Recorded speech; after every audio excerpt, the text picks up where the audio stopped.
आज की इस वीडियो में हम आपसे डिस्कस करेंगे एसक्यूएल सर्वर के अंदर रीड ओनली राउटिंग क्या होती है। देखिए, रीड ओनली राउटिंग इस तरीके से है कि अगर मेरे पास ऑलवेज ऑन 3 नोड का एक ऑलवेज ऑन ग्रुप बना हुआ है। अच्छा, एक नोड जो है मेरी एक्टिव है और बाकी 2 नोड मेरी पैसिव है। अब 2 नोड मेरी पैसिव अगर रन हो रही हैं और अगर सिर्फ 2 नोड में इसलिए यूज कर रहा हूँ कि जो कि अगर डिजास्टर होता है हाई अवेलेबिलिटी को अचीव करने के लिए यूज कर रहा हूँ, तो मेरा एक रिसोर्सेज जाया हो रही है। तो अब उसमें क्या कर सकता हूँ, मैं अपनी किसी भी नोड को या अपनी दोनों नोड्स को एज ए रीड ओनली इस्तेमाल कर सकता हूँ। अब उसमें क्या होगा कि जो रीड ओनली इस्तेमाल करने से क्या होगा कि मैं अपनी रिपोर्टिंग का जो लोड है उन तमाम उन डेटाबेस के ऊपर एग्जीक्यूट कर सकता हूँ। अब होगा क्या, लेट सपोज मेरी एक एप्लीकेशन है प्राइमरी की, वो मेरी प्राइमरी पे चल रही है, वो नोड 1 पे प्राइमरी एग्जीक्यूट हो रही है और मैं चाहता हूँ कि नोड 2 और नोड 3 के ऊपर मेरा रिपोर्टिंग चले। अब क्या होगा, मैं ये कर सकता हूँ कि मेरा जो ऑलवेज ऑन का मेरा लिसनर है, मैं एक ही लिसनर को यूज करते हुए दोनों अपनी एप्लीकेशन को यूज कर सकता हूँ। वही लिसनर यूज करूँ, वही एप्लीकेशन जो मेरी ट्रांजेक्शन की एप्लीकेशन है, एक सेम लिसनर यूज करूँ, वही लिसनर मैं अपनी रिपोर्टिंग की डेटाबेस के लिए भी यूज करूँ। सिर्फ उसके अंदर मेरी एप्लीकेशन पे एक पैरामीटर डिफाइन करना होगा, एप्लीकेशन इंटेंट, उसको रीड ओनली करना होगा। उससे क्या होगा, जब वो कनेक्शन जाएगा उसके कनेक्शन वो रीड ओनली कनेक्शन ही जाएगा। अब मैंने ऑलवेज ऑन ग्रुप के ऊपर मैंने क्या डिफाइन करना है, राउटिंग डिफाइन करनी है कि अब अगर किसी वजह से क्लाइंट का कनेक्शन मेरे प्राइमरी पे आता है और वो होता है रीड ओनली, तो वो ऑटोमेटिकली मेरे रीड ओनली सेकेंडरी पे ही शिफ्ट कर देगा। ठीक है, अगर उसी वजह से मेरा नोड 1 से नोड 2 फेलियर हो जाती है और मेरा नोड 2 जो है वो मेरा प्राइमरी होता है, तो उस सिनेरियो में भी यही होगा। नोड 2 अगर प्राइमरी है तो नोड 2 मेरा रीड ओनली बन जाएगा। तो यही राउटिंग जो है हम आपको आज की वीडियो में बताएंगे कैसे एग्जीक्यूट कर सकते हैं, कैसे कॉन्फ़िगर कर सकते हैं इन एसक्यूएल सर्वर। वीडियो में मैं आपको एसक्यूएल सर्वर के सेकेंडरी रेप्लिका की रीड ओनली राउटिंग करके दिखाऊंगा। अगर हम देखें तो रीड ओनली राउटिंग होती क्या है। देखें, रिक्वायरमेंट इस तरीके से है कि लेट्स सपोज हमारे पास 3 नोड का ऑलवेज ऑन क्लस्टर है। मेरे पास नोड 1 जो है मेरा एक्टिव है, नोड 2 मेरा पैसिव है और नोड 3 ऑल्सो पैसिव नोड है। अच्छा, अब क्या हुआ, नोड 1 पे मेरी एप्लीकेशन चल रही है। अब मैं चाहता हूँ कि जो मेरी नोड 2 जो कि मेरी पैसिव नोड है, मैं उसको यूज करना चाहता हूँ। तो उसके लिए मेरे पास ऑप्शन है कि मैं उस नोड को रीड ओनली में ओपन कर सकता हूँ। अब रीड ओनली में ओपन कर लूँ तो मैं तो क्या कर सकता हूँ, उसमें मैं अपनी रिपोर्टिंग एग्जीक्यूट कर सकता हूँ। रिपोर्टिंग की जो एप्लीकेशन है वो रीड ओनली इंस्टेंस के ऊपर कनेक्ट कर लूँ और रीड ओनली पे अपनी एप्लीकेशन को एग्जीक्यूट कर सकता हूँ। अच्छा, अब क्या है कि अब अगर लेट्स सपोज मेरा नोड 1 मेरा प्राइमरी है और नोड 2 मेरा सेकेंडरी है और नोड 3 भी मेरा सेकेंडरी है। अब मैंने एप्लीकेशन नोड 2 पे कनेक्ट कर ली। नोड 2 पे मेरी एप्लीकेशन कनेक्टेड है, जो मेरी रिपोर्टिंग की एप्लीकेशन नोड 2 पे कनेक्टेड है। अब किसी वजह से कोई फेल ओवर परफॉर्म होता है, मेरी नोड 1 डाउन हो जाती है। अब क्या होगा, मेरा ऑटोमेटिक ऑलवेज ऑन ग्रुप जो है नोड 1 से नोड 2 पे स्विच हो जाएगा। तो मेरी नोड 2 जो है वो मेरा वो एक्टिव नोड हो जाएगा। अब मेरी उसी नोड 1 पे नोड 2 के ऊपर वो मेरी पहले पैसिव थी, अब वो एक्टिव हो गई है, तो उस पे पहले मेरी रिपोर्टिंग भी चल रही थी। अब क्या होगा, मेरा प्राइमरी भी इस पे आ गया। अब क्या होगा, तो मेरी उस पर रिपोर्टिंग भी चलने लग जाएगी और मेरा ट्रांजेक्शन भी उसी पे परफॉर्म होना हो जाएंगी। तो ये इस चीज को कंट्रोल करने के लिए फिर मैं ये चीज कंट्रोल क्या करूंगा, और फिर ये करेंगे कि हमारे पास राउटिंग में ये ऑप्शन होता है कि जैसे ही कोई भी इंस्टेंस, मतलब कोई भी एप्लीकेशन कनेक्ट करेगी प्राइमरी इंस्टेंस के साथ, तो वो ऑटोमेटिकली क्या करेगी, second available read only instance पे ऑटोमेटिकली डाइवर्ट हो जाएगी, मतलब उसी पर खुद ही राउट कर देगी। अब लेट्स सपोज मेरा 3 नोड क्लस्टर है, किसी वजह से मेरा नोड 1 डाउन हो जाता है। अब क्या होगा, मेरा नोड 2 मेरा एक्टिव हो जाएगा और नोड 3 जो है मेरा पैसिव हो जाएगा। तो इस सूरत में क्या होगा, तो मेरी जो रिपोर्टिंग है ना वो ऑटोमेटिक नोड 3 पे शिफ्ट हो जाएगी। तो इससे फायदा होगा, मेरी रिपोर्टिंग जो है वो नोड 1 पे नहीं चलेगी। तो इससे फायदा ये हो जाएगा कि अगर बाय मिस्टेक ऐसा नहीं होगा कि मिस्टेकली क्या होगा, जो मेरी रिपोर्टिंग है वो मेरी प्राइमरी पे कनेक्ट होगी ही नहीं, वो मेरी सेकेंडरी पे ही कनेक्ट होगी अगर मैंने राउटिंग डिफाइन करी हुई है प्रॉपर। ठीक है, तो यही चीज हम यहाँ पे आपको करके दिखाएंगे कि इस चीज को हम कैसे अचीव कर सकते हैं। तो स्टार्ट करते हैं। ये मेरा डॉक्यूमेंट है जो आपको मेरी वेबसाइट से मिल जाएगा। ठीक है, तो सबसे पहले हम अपने प्राइमरी इंस्टेंस पे कनेक्ट करते हैं। ये मेरा प्राइमरी नोड 1 है। मैं यहाँ से कनेक्ट करता हूँ डेटाबेस इंजन। मेरी एसक्यूएल नोड 1, दिस इज मेरा प्राइमरी नोड है, मैं कनेक्ट कर लिया। अभी हम क्या कर रहे हैं, ऑलवेज ऑन अवेलेबल ग्रुप जो मेरे साथ प्राइमरी है, ओके, मैं इसका एक शो डैशबोर्ड करके इसका एक मैं हेल्थ चेक कर लेता हूँ। तो इस वक्त मेरा जो है अवेलेबल ग्रुप जो है वो हेल्दी है। ओके, ये नोड 1 मेरी प्राइमरी है, नोड 2 मेरी सेकेंडरी है, नोड 3 ऑल्सो सेकेंडरी है। इसको क्लोज करते हैं, यहीं से ही इस पर राइट क्लिक करते हैं और ये आ जाते हैं प्रॉपर्टीज के ऊपर। देखिए प्रॉपर्टीज में इसको, इस विंडो को मैक्सिमाइज कर लेते हैं। ये देखें यहाँ पर आप देखेंगे कि अवेलेबिलिटी मोड इसका है सिंक्रोनाइज। अब यहाँ पे देखें आपका आता है connection in primary, all connection मिलेंगे, और ये आता है read only secondary.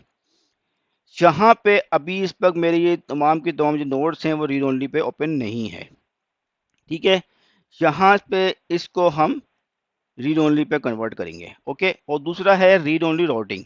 Read only routing यहाँ से भी डिफाइन हो सकती है। अभी हम आपको बताएंगे सबसे पहले रीड ओनली राउटिंग आपको by the use of query, okay. इसको क्लोज कर देते हैं, यहाँ से एक नई विंडो ओपन करते हैं और यहाँ से हम यही स्क्रिप्ट कॉपी कर लेते हैं, कंट्रोल सी, और ये हमने स्क्रिप्ट ले ली और ये मैंने अपनी नोड 1 पे पेस्ट कर दी।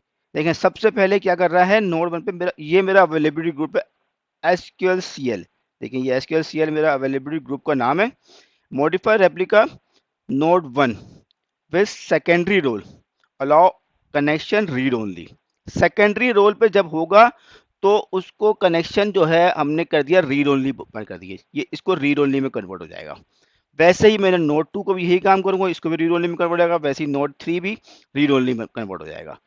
इसमें अब मैं क्या डिफाइन कर रहा हूँ, राउटिंग। देखें जैसे ही क्या कर रहा हूँ, modify replica of SQL1 with secondary role read only routing URL. इसकी क्या कर रहा हूँ मैं, इसकी अगर रीड ओनली वो होगा तो रीड ओनली की जो है यूआरएल क्या होगी, ये जब रीड ओनली में कन्वर्ट हो जाएगा तो मैंने उसकी यूआरएल डिफाइन करनी है, वो करनी है TCP/, ये मेरा नोड का नाम है SQL1, ये मेरा ग्रुप है hst.com। आपका जो भी नोड की कंप्लीट नेम है आपने यहाँ पे वो डिफाइन करना है, यहाँ पे आपने वो पोर्ट डिफाइन करनी है जिस पे से आपने अपनी नोड पे कनेक्टिविटी बनवाएंगे, ठीक है। तो ये आपने रीड ओनली यूआरएल को यहाँ पे डिफाइन करना है हर नोड के लिए, ठीक है। नोड 1 के लिए, नोड 2 के लिए, नोड 3 के लिए। यहाँ पे देखें ये मैं क्या कनेक्शन टाइप डिफाइन कर रहा हूँ और फिर इसकी राउटिंग की यूआरएल डिफाइन कर रहा हूँ। ये मैं सारी एग्जीक्यूट कर देता हूँ, ये सक्सेसफुली एग्जीक्यूट हो गई है। अब मैं डिफाइन करूंगा राउटिंग, ठीक है। यहाँ से मैं इसको कॉपी कर लेता हूँ, ये स्क्रिप्ट आपको कंप्लीटली मेरी वेबसाइट से मिल जाएगी। यहाँ से कॉपी, देखें अब इसमें क्या कर रहे हैं, व्हेन SQL1 इज प्राइमरी, तो क्या करेगा अवेलेबिलिटी ग्रुप को, ये मेरा ग्रुप अवेलेबिलिटी ग्रुप है, modify replica SQL1 with primary role. अगर SQL1 का रोल प्राइमरी होगा तो रीड ओनली राउटिंग लिस्ट क्या होगी, SQL2 होगी या 3 होगी। यहाँ पे लोड बैलेंसिंग भी हो जाएगी, 2 पे ले जाओ या 3 पे ले जाओ, 2 पे ले जाओ या 3 पे ले जाओ, इन दो में से किसी एक पे ले जाओ। मैं सिर्फ चाहता हूँ 2 पे रखना, मैं इसका यहाँ से हटाया तो सिर्फ 2 पे जाएगा। मैं चाहता हूँ दोनों रीड ओनली यूज हो तो लोड बैलेंसिंग हो जाएगी, मेरा फायदा है, ठीक है। तो ये क्या करेगा, मेरी अगर SQL1 अगर मेरा प्राइमरी रोल में होगा तो ऑटोमेटिकली जैसे ही मेरा SQL1 पे कोई कनेक्शन आएगा और उसमें वो उसकी टाइप रीड ओनली होगी, वो मैं आपको दिखाऊंगा कि रीड ओनली टाइप क्या होनी चाहिए, ठीक है। जैसे ही SQL1 पे आएगा उसकी टाइप रीड ओनली होगी तो वो ऑटोमेटिकली क्या करेगा, जो मेरा सेकेंडरी रेप्लिका जो रीड ओनली वाला हो उस पर कन्वर्ट कर देगा। वो SQL1 अगर प्राइमरी होगा तो कनेक्शन उस पर नहीं बनेगा। तो ये इससे क्या होगा, मेरी एप्लीकेशन जो मेरी रिपोर्टिंग है वो मेरी रीड ओनली रेप्लिका पे ही कनेक्ट होगी, वो मेरे प्राइमरी इंस्टेंस पे कनेक्ट हो ही नहीं सकती, ठीक है। ये हर नोड के लिए डिफाइन करूंगा, नोड 1, नोड 2 एंड नोड 3, ये मैंने डिफाइन कर दिया। देखें यही मैंने क्या किया, नोड 1 के लिए नोड 2 नोड 3 कर लिया, नोड 2 के लिए नोड 1 और नोड 3 कर लिया, नोड 3 के लिए 1 एंड 2 कर लिया। इसको कलेक्ट करके और इसको हम एग्जीक्यूट कर देते हैं, ये भी हमारा सक्सेसफुल एग्जीक्यूट हो गया। अब आपने डिफाइन करना है तीसरी ऑप्शन। अब ये मैंने क्या करना है, ये भी मैं मॉडिफाई कर रहा हूँ, कंट्रोल सी, और उसको मैंने नोड 2 और नोड 3 के लिए मैं अलाउ कनेक्शन कर रहा हूँ रीड ओनली का, ओके, ये यहाँ पे इसको भी कनेक्ट करते हैं और ये modify replica with secondary role, ये मैंने रीड ओनली डिफाइन कर दिया। अब ये मेरे पास राउटिंग डिफाइन हो चुकी है। ठीक है, मैं आपको ज़रा सिखा भी देता हूँ। जैसे GUI से प्रॉपर्टीज पे जाते हैं, इसको बड़ा कर लेते हैं, देखें रीड ओनली। ठीक है, रीड इंटेंट ओनली, और इसके बाद आते हैं आपका राउटिंग। देखें ये राउटिंग जो मैंने डिफाइन की थी, यहाँ पे राउटिंग भी आ गई है। ठीक है, देखें ये यहाँ पे 1 के नहीं है, SQL 2 एंड 3 1 3 1 2, यही चीज़ मैं यहाँ पे GUI के थ्रू भी इस्तेमाल कर सकता हूँ। देखें यहाँ पे भी आप ये GUI के थ्रू भी इस्तेमाल कर सकते हैं। देखें इसमें क्या करूँगा, मैं इसकी प्रायोरिटी चेंज करना चाहूँ तो मैं प्रायोरिटी भी चेंज करता हूँ। तो पहले नोट 2 या 3, ये आप इसको यहाँ पे इसकी प्रायोरिटी भी चेंज करते हैं। ओके, तो यहाँ से इसको क्लोज करते हैं। अब हमारा राउटिंग डिफाइन हो चुकी है, अब हम इसको चेक करते हैं। ठीक है, चेक करने के लिए क्या करना पड़ेगा, मैंने सबसे पहले जाकर देखता हूँ कि इसको वेरीफाई कर लेते हैं कि हमारे पास इस पर राउटिंग डिफाइन क्या हुई हुई है। ये क्वेरी है, ठीक है, ये मेरे रेप्लिका है, इसके राउटिंग प्रायोरिटी डिफाइन हुई हुई है। ओके, अब यहाँ से मैं तमाम रेप्लिका की लिस्ट भी देख सकता हूँ। ये देखें ये मेरे रेप्लिकाज आ रहे हैं, SQL 1 रेप्लिका है, और यहाँ से इसका सिंक्रोनाइज कमिट है, ऑटोमेटिक है, और ये रीड ओनली है। तो आप यहाँ से by the use of query भी इसको डिफाइन कर सकते हैं। मैंने आपको GUI से भी दिखा दिया, आप इसको by the use of query भी वेरीफाई कर सकते हैं। अब हम इसको कनेक्शन बना के देखते हैं। देख connection string for application, application से कनेक्ट करने के लिए आपने SQL सर्वर का नाम देना है, यहाँ पे आपने देना है अपना लिसनर का नाम, लिसनर ही देना है आपने। ठीक है, और फिर देना है अपनी अपनी डेटाबेस का नाम, और आपने सिर्फ क्या यूज करना है, एप्लीकेशन इंटेंट रीड ओनली, ये पैरामीटर लाजमी है। ठीक है, और डेटाबेस का नाम, ये आपने दो पैरामीटर आपने लाजमी देने ही देने हैं। ठीक है, तो क्या होगा आपका SQL redirect, read only redirect आपका परफॉर्म हो जाएगा। ठीक है, मैं आपको SSMS के थ्रू कनेक्ट करके दिखाता हूँ। ये यहाँ से मैंने कॉपी कर लिया, Ctrl+C, ये मेरा SSMS ओपन हुआ है, मेरी नोट 2 के ऊपर कनेक्ट करता हूँ, और database engine SQL LI। Okay, यहाँ पे करने के बाद मैंने ये कनेक्शन प्रॉपर्टीज पे जाऊँगा और इसका कनेक्ट टू डेटाबेस कहाँ पे कर दूंगा, DB1। मेरी डेटाबेस डिफॉल्ट डेटाबेस है DB1, यहाँ डेटाबेस आपने लाजमी डिफाइन करनी है। ठीक है, और यहाँ पे एडिशनल कनेक्शन पैरामीटर में आपने ये जो मैंने कॉपी किया था, application intent is equal to read only, ये देना है। कनेक्शन प्रॉपर्टीज में डेटाबेस का जो आपकी डिफॉल्ट डेटाबेस इस पे कनेक्ट करेगी उस डेटाबेस का नाम देना है। ओके, और ये लिसनर से आपने कनेक्ट करना है, और ये मैं यहाँ से कनेक्ट कर लेता हूँ। ये मेरा कनेक्शन बन गया है। यहाँ से न्यू क्वेरी करते हैं। अच्छा, अभी देखें मेरे पास इस वक्त, मैं आपको ये दिखाऊं तो मेरा इस वक्त प्राइमरी इंस्टेंस जो है वो मेरा नोड 1 मेरा इस वक्त प्राइमरी है। इसको रिफ्रेश कर लेते हैं, देख लेते हैं इस वक्त मेरा प्राइमरी इंस्टेंस है कौन सा। देखिए मेरा प्राइमरी इंस्टेंस इस वक्त नोड 1 है। ओके, अब इस कनेक्शन जो मेरा बना है, इस कनेक्शन को देखते हैं ये कनेक्शन बना कौन से सर्वर पर है। सेलेक्ट करते हैं, सेलेक्ट सर्वर,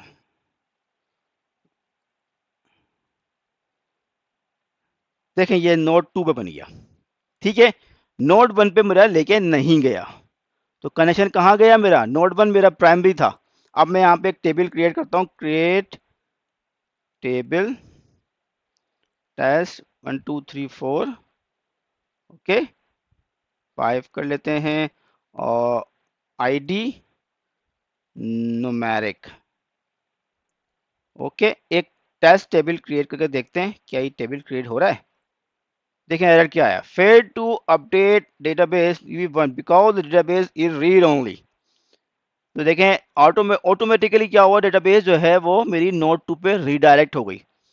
अब मैं क्या करता हूँ, यहाँ से फेल ओवर परफॉर्म कर लेता हूँ। अभी इस वक्त मेरा प्राइमरी क्या है, इसको मैं नोड 2 अपनी प्राइमरी कर लेता हूँ, फेल ओवर।